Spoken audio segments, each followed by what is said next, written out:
Great, thank you, Mitch. Great presentation, Blaine, and I appreciate everybody joining in for mine as well. As mentioned, I'm Andy Lowy with Provectus Environmental. I'm based out here in warm and sunny Phoenix, Arizona, and the title of my presentation today is ISCR and Antimethanogenic Reagents, a technical overview with field scale applications to address chlorinated VOCs. So before we dive into the technical portion of the talk, I'll go over an outline of what I'll be discussing, and that will include a brief introduction to Provectus. Then we'll talk about what is ISCR, and that will include the mode of action, as well as a comparison between enhanced reductive dechlorination, or ERD, compared to ISCR. And then we'll talk about some of the main recognized limitations, including excessive methane. On the back end, we'll review a couple case studies, which will include a permeable reactive barrier injection approach, as well as a source area excavation that was coupled with amendment blending. So Provectus Environmental was first incorporated in May of 2014. We've acquired patents on both ISCO and ISCR technologies, as well as methane inhibitors.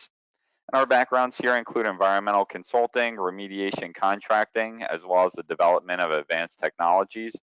Typically on a day-to-day basis, our personnel are working with our clients in order to successfully complete remediation projects across the globe. We have turnkey design and implementation partnerships who help us get this done, and together we've successfully remediated over 1,500 project sites. So let's dive into this. Why do we need ISCR? Well, essentially there's three main reasons why I think this is a necessary technology. The first of which is speed. What we see is that many conventional technologies can typically take years to complete. Think if you're utilizing bioremediation, that's often a slower type of technology out there. Additionally, you have long-term operation and maintenance that comes with a lot of systems as well. The second reason ISCR is necessary is for efficacy reasons. Many technologies are not designed to reach RAOs or MCLs. Additionally, many require treatment or disposal of impacted media. For example, if you're doing an excavation, what are you going to do with all that soil on the back end? And then we also see that a lot of technologies are ineffective with DNAPLs. And then the third reason why ISCR is necessary is just due to cost. Many remediation systems out there, they have high operation and maintenance costs, and then just the long-term sustainability can also be questionable. So ISCR in its simplest form is essentially the addition of electrons to contaminants in order to reduce them. This is a simplified chart that I like to show with your contaminant in the middle, and then on the right-hand side, the addition of the electron in order to reduce it. The opposite side of this chart would be ISCO, or chemical oxidation, which would essentially be the loss of electrons. So what is in situ chemical reduction? Well, back in 2004, Jim Mueller, the president of Provectus, he got together with Dick Brown and they sat down over lunch and decided to really put pen to the paper and define ISCR. And what they came up with is, it is, quote, a synergistic process that combines biotic and abiotic reactions and creates highly reducing electron-rich conditions. I like this definition for a couple reasons. It really defines what ISCR is not. And a couple things that it's not is ISCR is not ZVI alone. And the second thing, ISCR is not enhanced anaerobic bioremediation or enhanced reductive dechlorination. When we think about ERD, that's common technologies like molasses, sodium lactate, simple hydrogen release compounds. And then when we're looking at in situ chemical reduction, or ISCR, that's where we get into emulsified zero-valent iron and our Provectus technologies, which we can blend based on site-specific conditions. And then when we really get into the sweet spot, that's when we add our antimethanogenic reagents into our technologies, which can be added to both our liquid and solid reagents that we offer. So as I mentioned, chemical reduction is not ZVI alone, but we do utilize ZVI as a component of our Provectus technology. And the reason that we want to do this is we want to drive the ORPs down to be significantly reducing on site. We'd like to get down into the iron sulfate reduction area where your ORPs are into the negative hundreds of millivolts in order to get complete mineralization of the contaminants on site. So looking at a comparison between enhanced reductive dechlorination and ISCR, what we can see is that from the graph on the left, as your parent compound PCE is degraded, That is followed by a corresponding temporary increase in TCE, and as that contaminant is degraded, you'll have corresponding temporary increases in the daughter products of DCE and vinyl chloride, all the way until you reach ethene on the back end. What you'll notice from the ERD graph, though, is that as your individual constituents are reduced, your total VOCs remain elevated over time, which shows that you may see reductions in individual constituents, but you're not going to see reductions in your total VOCs at the project site for a longer period of time until you're reaching ethene on the back end. Looking at the ISCR graph on the left, we can see as the PCE is degraded, we also get corresponding reductions in TCE and daughter products at the same time. So what the ISCR project site would allow for is reductions in not only your individual constituents on site, but reductions in your total VOCs at the same time, allowing for overall quicker remediation. So what is a methanogen? Well, essentially they're microorganisms that produce methane in the subsurface. And typically the methanogens are often the dominant microbial species at a site, typically ranging between 2 to 15% of all soil microbes. And the other thing to note is even if you're biostimulating your populations of Dihalococoides at your site, your methanogen populations may be orders of magnitude greater in number. And the methanogens, they're important on site. We want to make sure we keep a few of them around, but the key for effective remediation is to make sure that their growth and proliferation doesn't really get out of control in the subsurface. And so what you can see from this chart down here at the bottom is that both the Dihalococoides and the methanogens, they like the same idealized EH and pH ranges for growth in the subsurface. Typically, they like around a neutral pH of around 7 and reducing conditions. And what we could see from the chart up at the top here is that your methanogens will double within a few hours, whereas your Dihalococoides will typically double within 1 to 2 days. So this shows us if we have the appropriate geochemical conditions in the subsurface, your methanogens are going to double significantly quicker, and their populations are going to grow much faster than the Dihalococoides. So as we know for all these project sites, hydrogen's the currency, and what we just learned is that the methanogens, they're often the dominant microbial species in these anaerobic ecosystems. And what that in turn can do is that can hinder the dechlorination process by competing for hydrogen in the subsurface. So this chart down below shows what happens after you put your organic donor into the subsurface. You're going to get a release of hydrogen, and we want to make sure that that hydrogen is going towards dechlorination and not towards methanogenesis in the subsurface. So what we have here is a hypothetical project site. And what this shows us is that if we're seeing the production of methane, that's a direct indication that the hydrogen being generated from the amendment that's used was being utilized by the methanogens rather than the Dihalococoides or the target microbial species in the subsurface for remedial efficiency of the amendment. And so the chart below shows that if we have fairly high concentrations of chlorinated VOCs, say between 15 to 20 ppm, a fairly aerobic subsurface, and that can form about 20 parts per million of methane. The column on the right shows us that approximately 1/3 of our amendment was just going towards the methane that's being consumed on site, with each of those 3 sections requiring about 1,750 moles of hydrogen. So let's look at a real life example here. And what this is groundwater data that was collected from approximately 28 deep wells ranging between 60 and 160 feet below ground surface, and a few shallow wells between 25 to 35 feet below ground surface. And following the application of a common remedial amendment, what they had on this project site was excessive methanogenesis, where their methane levels in groundwater were reaching hundreds of ppm following the application. That is not what we would want to see at a site. And what this purple line below shows us is ideally what would happen following a Provectus application where antimethanogenic reagents are utilized. You may have a slight bump up in your methane, your methane population, but you're basically going to be returning to baseline conditions. Essentially, what we're trying to do is control the methane production and not eliminate it, but just make sure that it doesn't get out of control. So how do we actually do this in the subsurface? Well, we utilize a substance called red yeast rice or RYR extract. And what the red yeast rice is, it's a substance that's extracted from rice that is fermented with a statin-producing yeast strain. And the red yeast rice, this extract contains a number of natural statins, with the most important of them being known as monocolin K. Now, a lot of you folks out there may be familiar with statins as they're commonly used in cholesterol medications such as levastatin or Lipitor. So this material, it's food grade, it's safe for human consumption, and the monocolin K, it essentially inhibits the methanogenic archaea similar to cholesterol biosynthesis in the subsurface. The key takeaway is that it also does not impact the microbes that degrade the contaminants.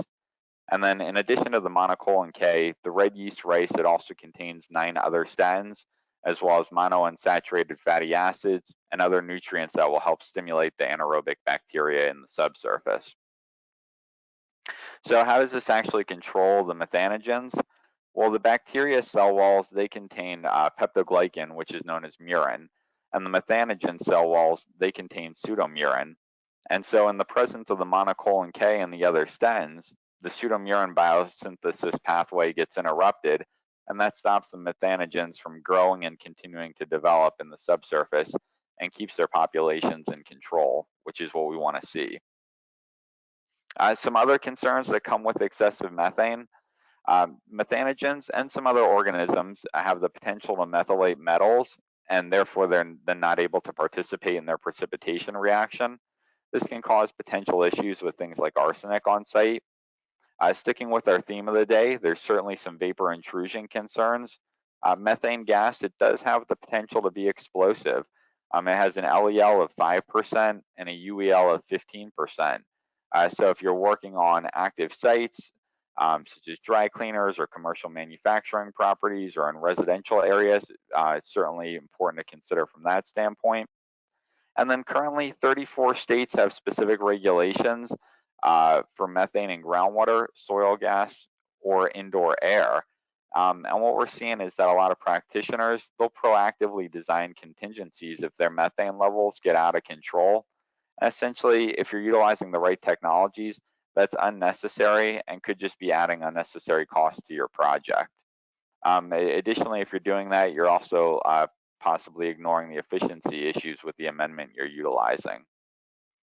So what do we hear from some folks? Well, we hear that, they may not see problems with methanogenesis, their site may be remote, their clients don't worry about it, or their amendments don't make it.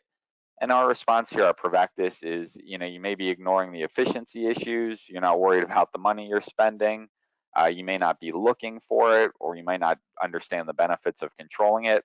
So what we recommend doing at each project site is looking at your data, evaluating the site conditions, make sure you understand the benefits of controlling methanogenesis, and certainly asking what your regulators say about it as well. But at Provectus, we definitely believe methane's important, especially in urban settings. You do have the vapor intrusion issues to be concerned about as well. So definitely keep that in mind. It's important to control methane. So the technology I've been talking about today is our Provect-IR product. It's a solid all-in-one anti-methanogenic reagent.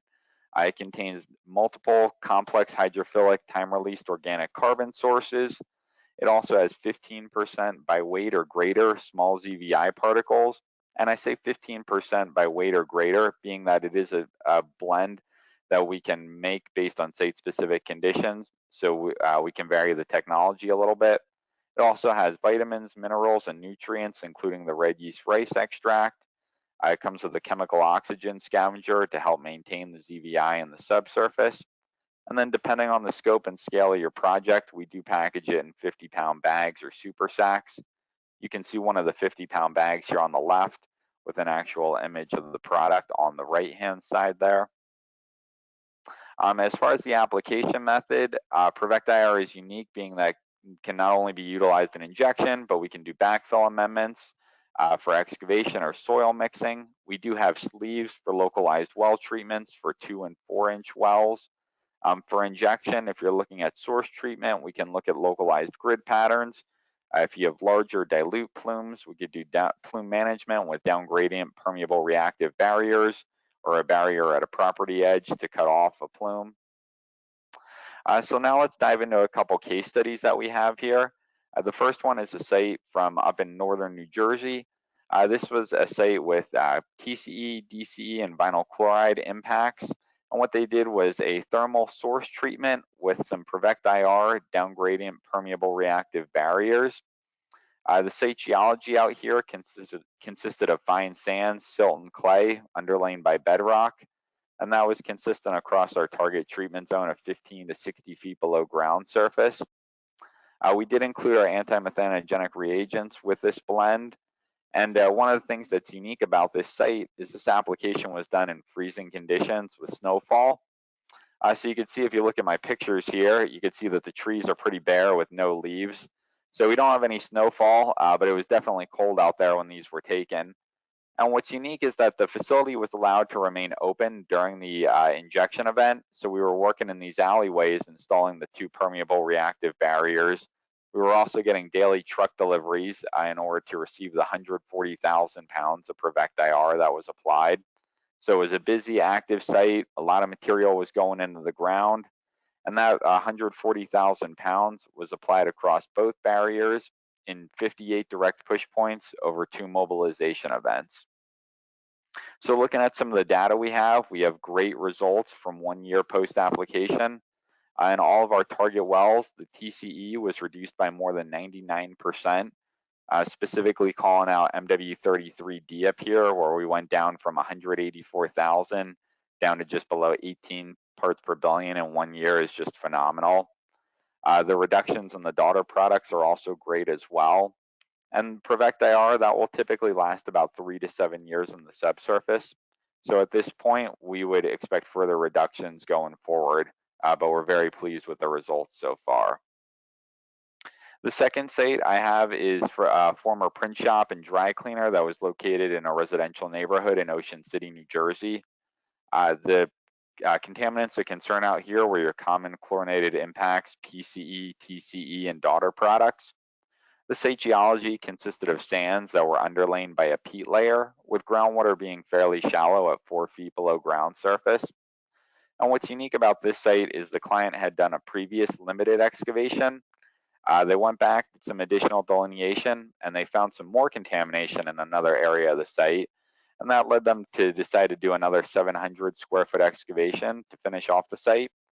And what they did this time is they decided to blend 6,000 pounds of Provectus into the base of the excavation in order to address any residual contamination that they couldn't dig out. So you can see in the image on the right here, these are bags of Provectus that are staged throughout the excavation. They did leave a couple key monitoring wells in place to go back and sample following the work. And they also installed injection laterals in case there was a need for a potential polishing application. So we have some great geochemical data from this site. We saw rapid reductions in our DO and ORP levels, small increases in ethene and ethane just a few months post-application. And we did not have any significant increases in methane since we also did include our antimethanogenic reagents with this site-specific blend as well. And you can see 4 months in, our ORPs are already strongly reducing between negative 150 to negative 200 millivolts. Our actual VOC data from the site's fantastic as well. Data from 5 months in shows greater than 90% reductions in all VOCs, and the parent compounds going down by more than 98%. So given the fantastic geochemical conditions at this point, the longevity of the Provectus, we anticipate further reductions going forward. For my more visual learners out there, this is just a graphical image of the last 2 tables that were shown. You can just see the quick reductions in the VOCs a few months post-application. So everybody involved is very happy at this point. So when we're evaluating a site here at Provectus, there's really 5 things that we want to look at. The first of which is contaminant type and concentration. The second is contaminant distribution, both laterally and vertically within the subsurface. Third is the aquifer lithology, hydrogeology, and biogeochemistry. Want to get a good handle on the site conditions, including things like DO, ORP, pH, nitrate, sulfate, metals. We also want to understand performance criteria. What are the cleanup goals, as well as site logistics. health and safety requirements, constructability.